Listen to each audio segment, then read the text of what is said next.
PT KB Pharma bekerja sama dengan radio kesayangan Anda mempersembahkan Sandiwara Radio Saur Sepuh. Disajikan oleh Procold, obat flu yang dulu dibeli dengan resep dokter, sekarang dapat dibeli bebas di mana-mana. Dan Kalpanax, obat penyakit kulit yang ampuh khasiatnya. Diproduksi oleh Haravana Record. Naskah karya Niki Kosasi. Hiasan musik dan sutradara Indra Mahendra. Zira, kau tidak apa-apa? Tidak. Mumpung dia sedang terdesak, cepat ambil lagi pedangmu yang jatuh itu. Iya. Serang dia dari samping. Aku gempur dari depan dengan angin jingga. Iya.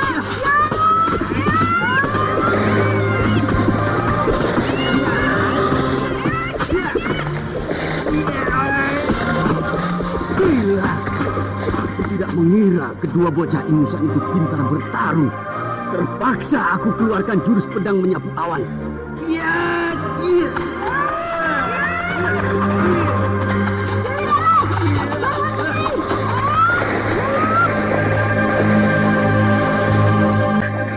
Kenapa berhenti, Anjani? Ilmu pedangnya terlalu tinggi. Benar, untuk kedua kalinya kita terdesak lagi. Hanya ada satu jalan untuk mengalahkan dia. Aku harus mengeluarkan jurus kembang seribu. Jurus kembang seribu? Iya. Jurus kebanggaan perguruan anggrek jingga. Iya. Maaf, kau minggir dulu. Iya. Apalagi yang akan kau perbuat, gadis ayu? Tumenggung Arya Bandaraksa yang terhormat. Ya. Kau memang hebat. Tapi aku ingin tahu, apakah kau bisa tahan terhadap ilmu ciptaan Ibuku Lasmini? Jurus kembang seribu. Hiya!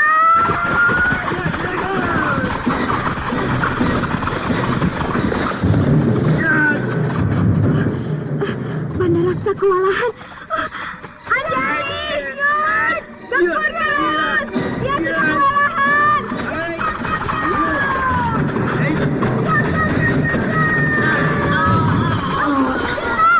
Kena! Dia sudah kena! Serang terus, Anjani! Iya! Pundakmu dan perutmu kena! Terimalah kematianmu, pengkhianat! Siap!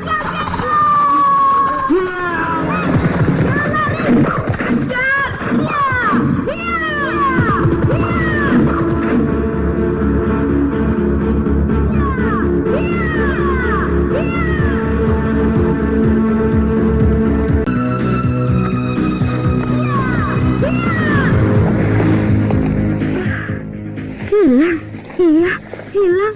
Cepat benar dia berkelebat. Padahal perutnya dan pundaknya luka parah. Dihunjam oleh bunga anggrek. Dia tidak bisa lari jauh. Pasti akan mati di perjalanan. Ayo kita kejar terus. Kemana? Kita sudah berkeliling. Tapi orang itu lenyap. Iya, kemana ya? Lebih baik kembali ke tempat tadi bertarung. Untuk apa? Mang Pilin luka parah. Kita rawat dia. Lalu kita tanyai. Iya.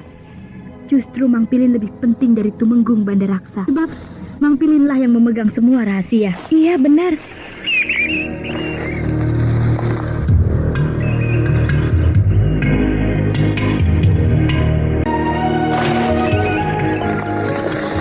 Wah, tidak ada. Setan. Mang Pilin juga tidak ada. Padahal tadi dia tergeletak di sini. Luka parah. Dibacok oleh pedang Tumenggung Bandaraksa. Pasti dibawa oleh Tumenggung Bandaraksa. Keparat. Pintar benar orang itu. Dia lari, kita kejar. Tapi dia berputar lagi ke sini dan membawa Mang Pilin. Iya. Hah, darah? Mana? Itu. Nah, berarti dia tidak dibawa. Sebab ada jejaknya dengan jelas. Alang-alang itu rebah dan banyak tetesan darah. Berarti Mang Pilin merangkak menjauhi tempat ini. Ayo, kita ikuti jejak tetesan darah itu. Iya.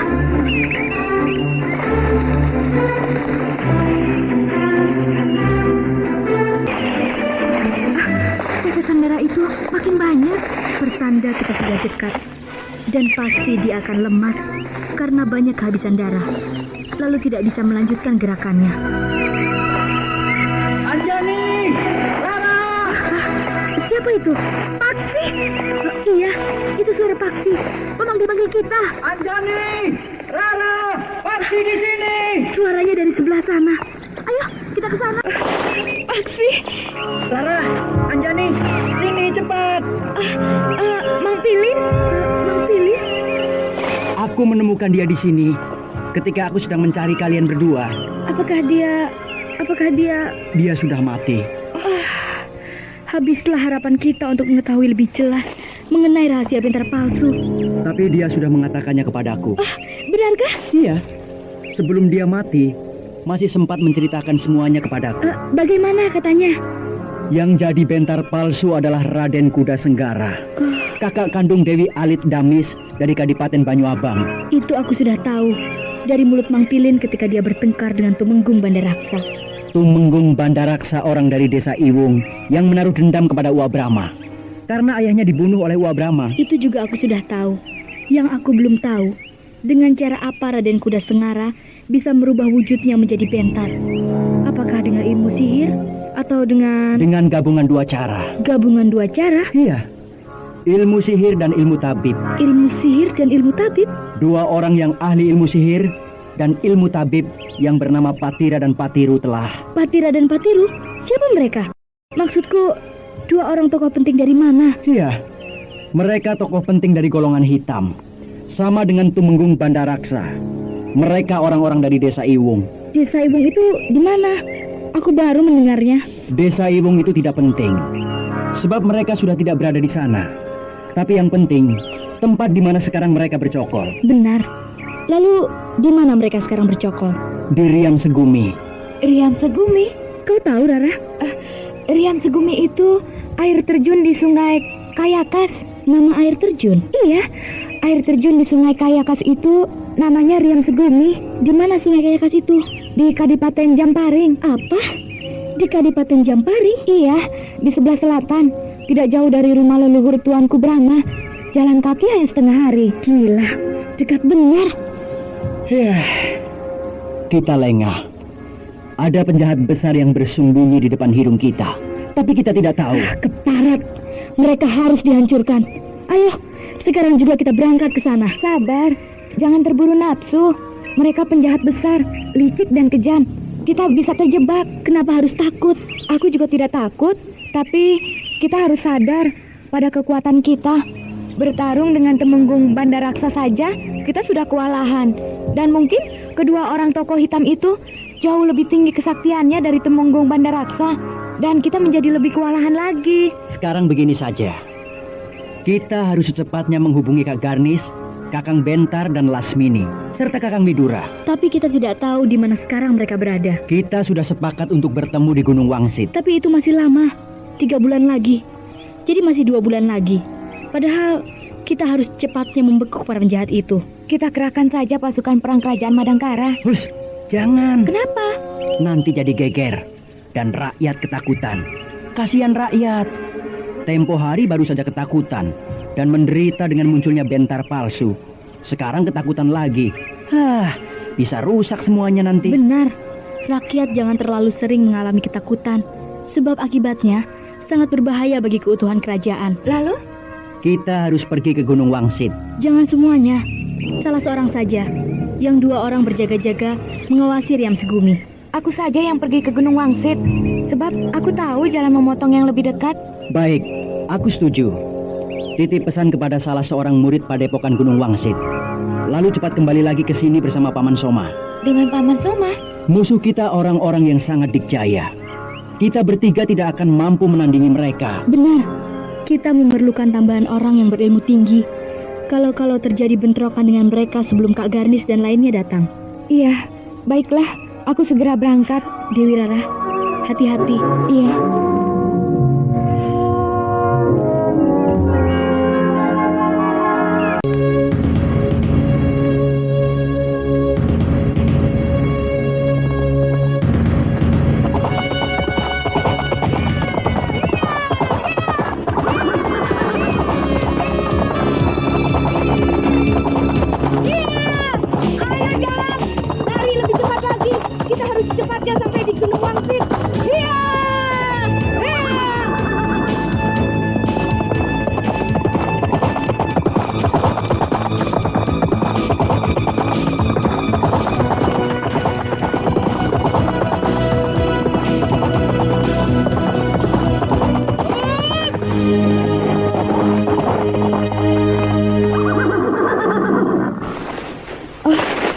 Di bawah sana, di kaki bukit, ada serombongan orang berkuda.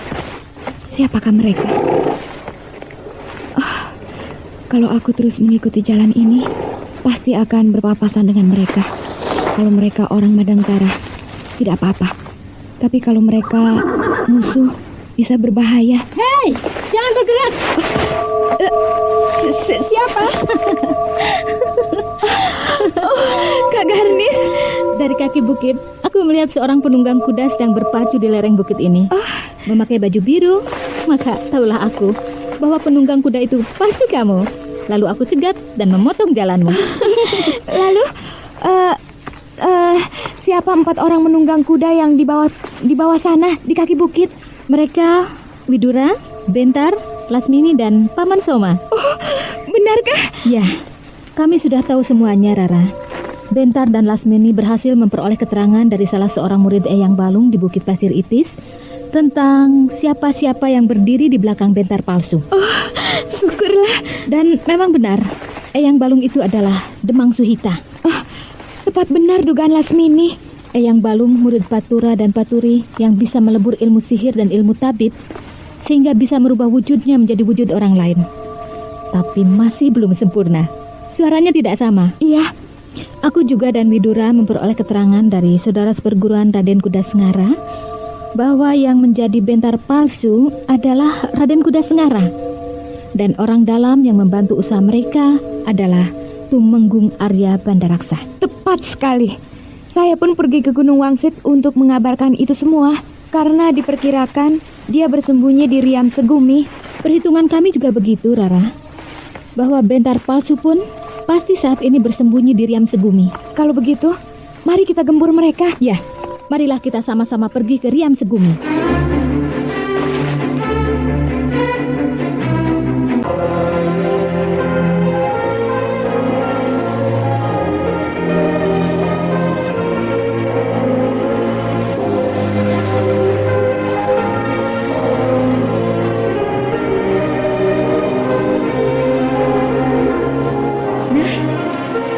Sampai di Sungai Kayakas dan air terjun Riam Segumi sudah terdengar suaranya di kejauhan.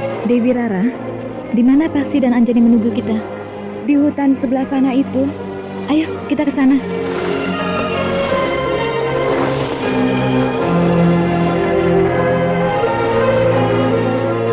Ibunda.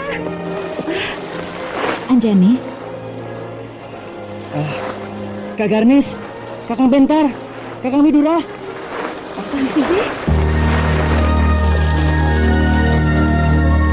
Rai Paksi, bagaimana perkembangannya? Kita bisa masuk dari 2 arah.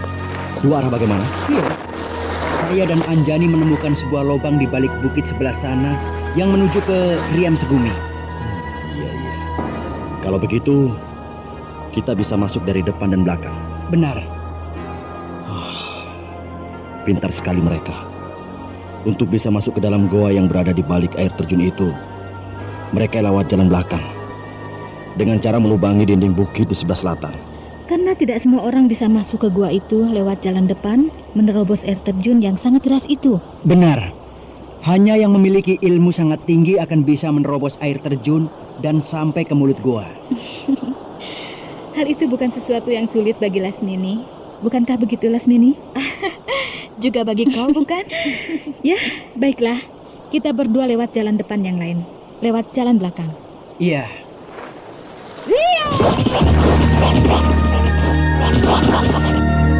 Gila. Hebat benar Lasmini dan Kak Garnis. Sekali genjot, tubuh mereka melesat dan meluncur dan menembus air terjun yang tercurah dengan sangat deras itu. Rai Paksi, ayo kita cepat bergerak melalui jalan belakang. Iya.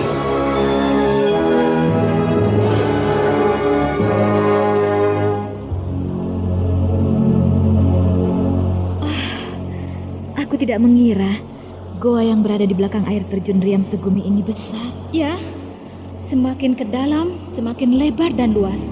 Seperti sebuah aula saja layaknya. Dan seharusnya di dalam goa sangat gelap. Tapi ini kok terang benderang ya? Lalu mendapat sinar dari mana sehingga menjadi terang seperti ini? Mungkin ada sebuah lubang tempat sinar dari luar masuk ke dalam gua ini. Iya, tapi ada bagusnya. Membuat kita bisa melihat semua keadaan di dalam gua ini dengan jelas. Shh, ada apa? Ada suara orang bercakap-cakap.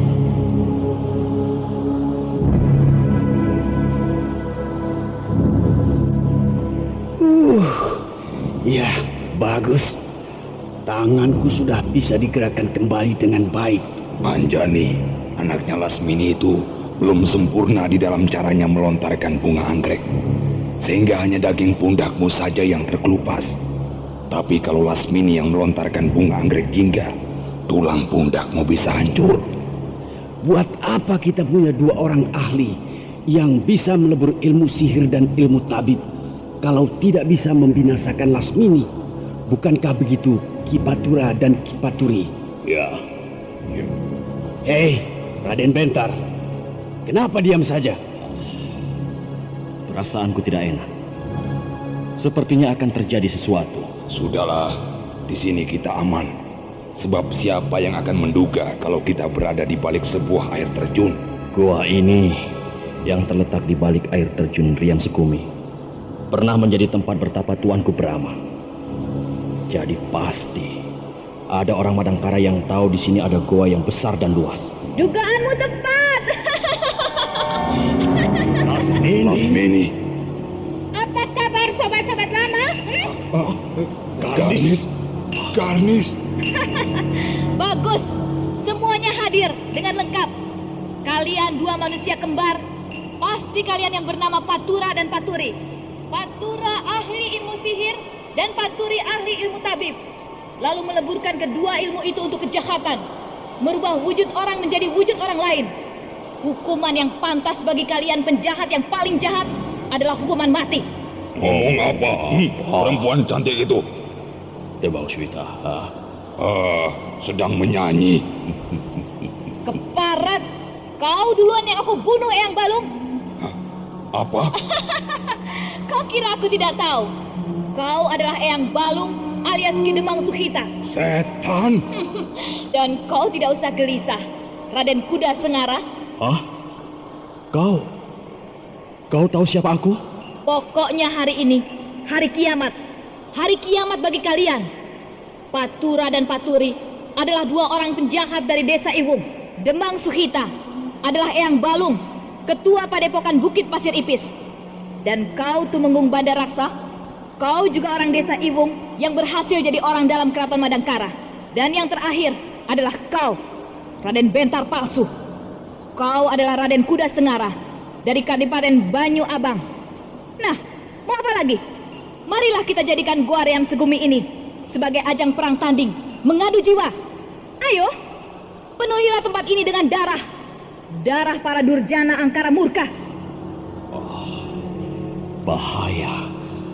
Lasmini benar-benar sudah murka. Kalau sudah begitu, dia akan berubah menjadi seorang pembunuh yang paling kejam. Dan tak seorang pun yang akan bisa menghadang amukannya. Serbu! Siapa itu?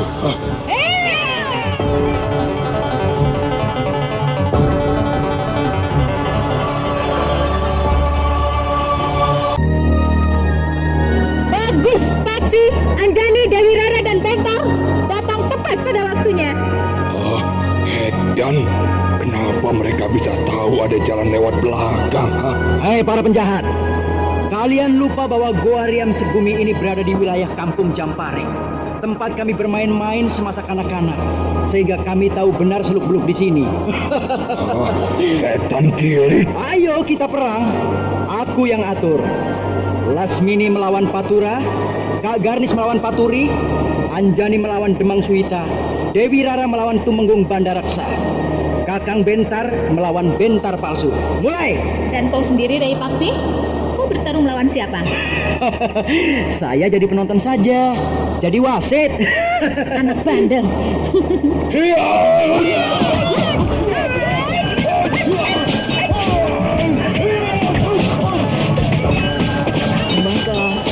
terjadilah pertarungan yang paling seru dan paling sengit di dalam goa Riam Segumi yang tertutup itu.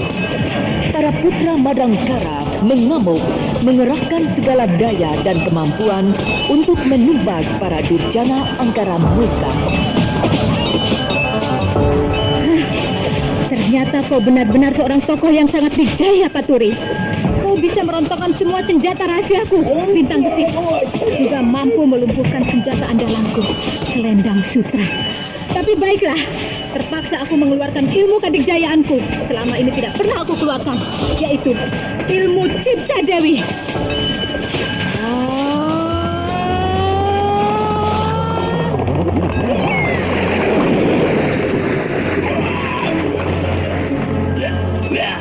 Luar biasa. Aku tidak menduga tokoh hitam dari desa Iwung memiliki ilmu yang sangat tinggi. Sanggup mengimbangi ajian Waringin Sungsang, ajian Prajiwa, dan ilmu lampah lumpuh. Baiklah, dengan sangat terpaksa, aku harus mengeluarkan ilmu Cipta Dewa.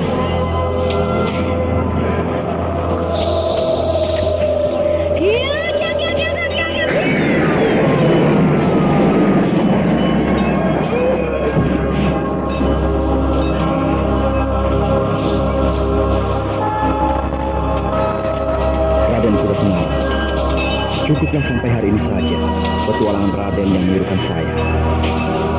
Riwayat bentar palsu sudah selesai. Kembalilah ke wujudnya semula, yaitu wujud Raden Kuda Sengari sekali melangkah, pantang surut. Daripada hidup menanggung malu, lebih baik mati berkalang tanah. Baiklah, kalau memang itu yang Raden kehendaki. Dan karena itu sudah sama-sama menguras semua ilmu yang kita miliki dan tetap masih seimbang, maka dengan sangat terpaksa saya harus mengeluarkan ilmu salju menyiram bumi.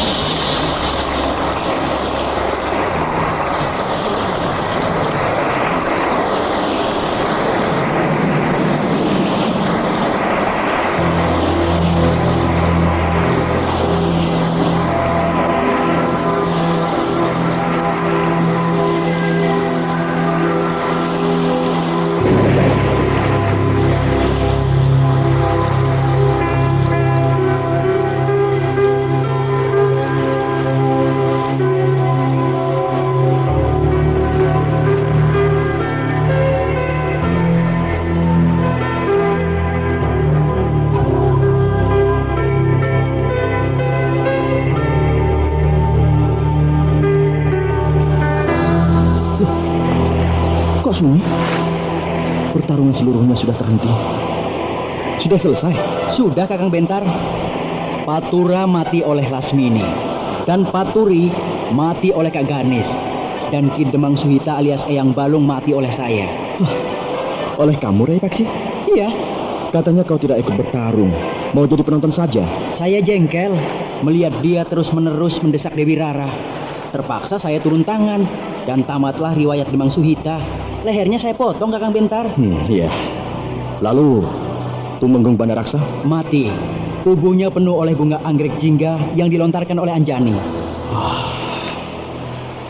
Syukurlah, kita berhasil menumpas para penjahat. Kau sendiri, bagaimana Bentar? Raden Kuda Sengara, alias Bentar Palsu, sudah aku ringkus. Kau bunuh? Tidak. Bagus.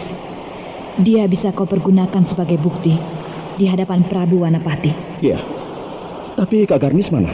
Itu Kak Garnis dengan Dewi Rara dan Anjani sedang meraba-raba tubuh Bentar Palsu yang tergeletak di lantai goa. Loh, mau diapakan Bentar Palsu itu? Garnis sedang mengukur kekuatan kulit tipis yang menutupi seluruh permukaan kulit tubuh Bentar Palsu. Kulit tipis yang menutupi seluruh tubuh Bentar Palsu itu adalah kulit lambung menjangan. Dan sudah bersenyawa dengan kulit tubuh Bentar Palsu. Jadi tidak mungkin bisa dikelupas. Wah, bisa! Bisa? Bagaimana Kak Garnis? Pekerjaan Patura dan Paturi, dua orang ahli ilmu sihir dan ilmu tabib itu, dalam membuat persenyawaan kulit lambung menjangan yang lunak, tipis dan halus dengan kulit manusia. Nyaris sempurna. Tapi selagi namanya perbuatan manusia, maka tetap saja memiliki kelemahan. Benarkah Kak Garnes? Ya, aku sanggup mengelupas kulit itu sampai seluruh terkelupas. Dan akhirnya kita akan bisa melihat wajah asli Bentar palsu. Terima kasih Kak Garnis. Tapi sebaiknya jangan di sini, Garnis. Lebih baik nanti di hadapan Prabu Wanapati. Ya, benar Lasmini. Aku setuju. Marilah kita sekarang pulang ke Madangkara.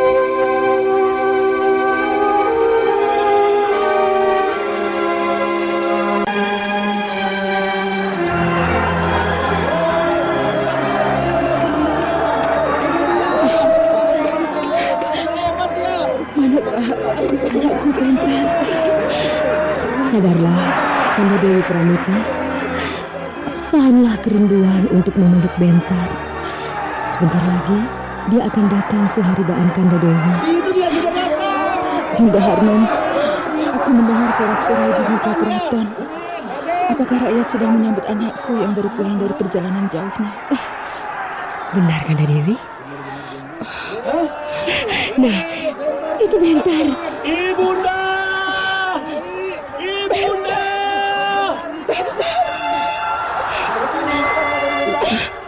Ibunda, Ananda mengaturkan sembah. Ibunda, Ananda mohon ampun.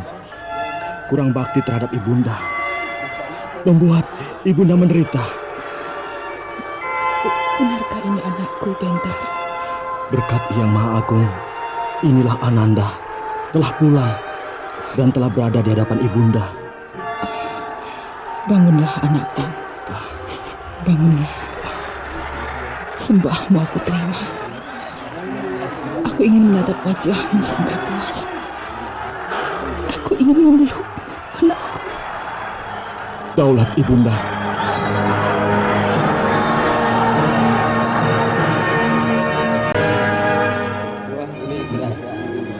Daulat Kakang Mas Prabu Wanapati Raja Agung Madangkara.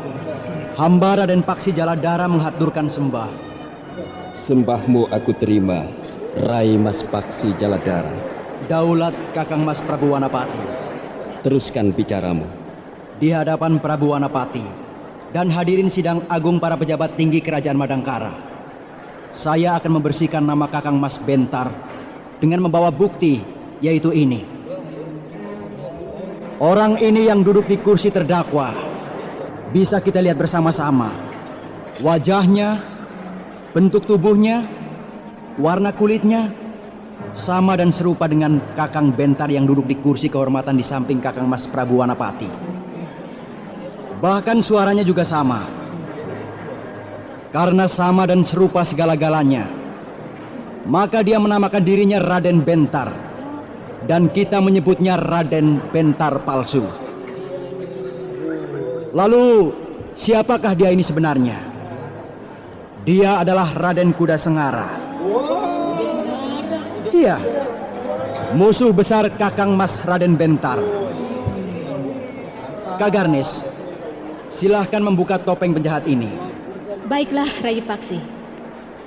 Karena kulit topeng yang menutupi wajahnya sudah bersenyawa dengan kulitnya sendiri, maka saya akan mempergunakan selendang sutra untuk mengupasnya.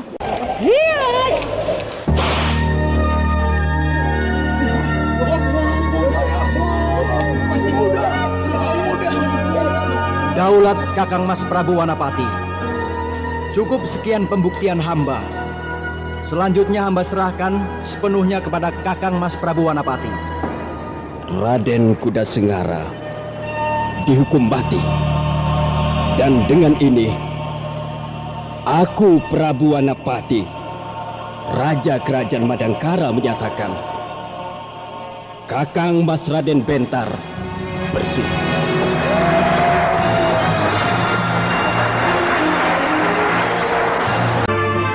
Setelah itu, Lasmini pulang kembali ke Gunung Lawu bersama dengan Anjani.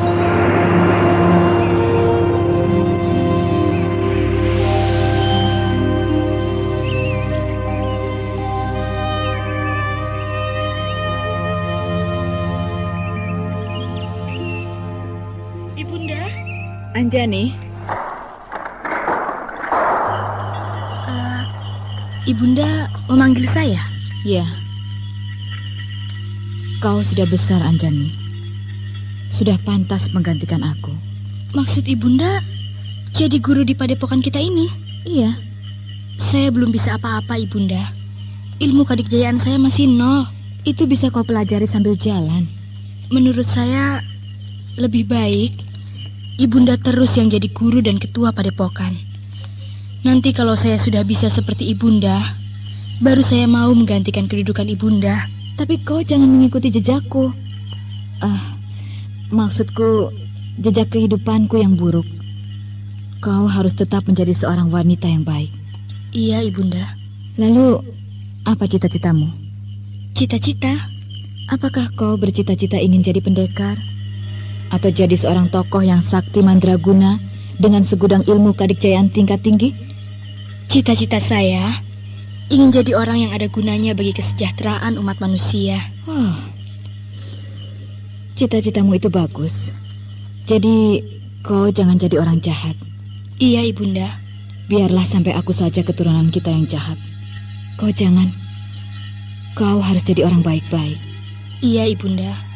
Anjani, kau harapanku satu-satunya untuk mengembalikan nama baikku. Maksud Ibunda?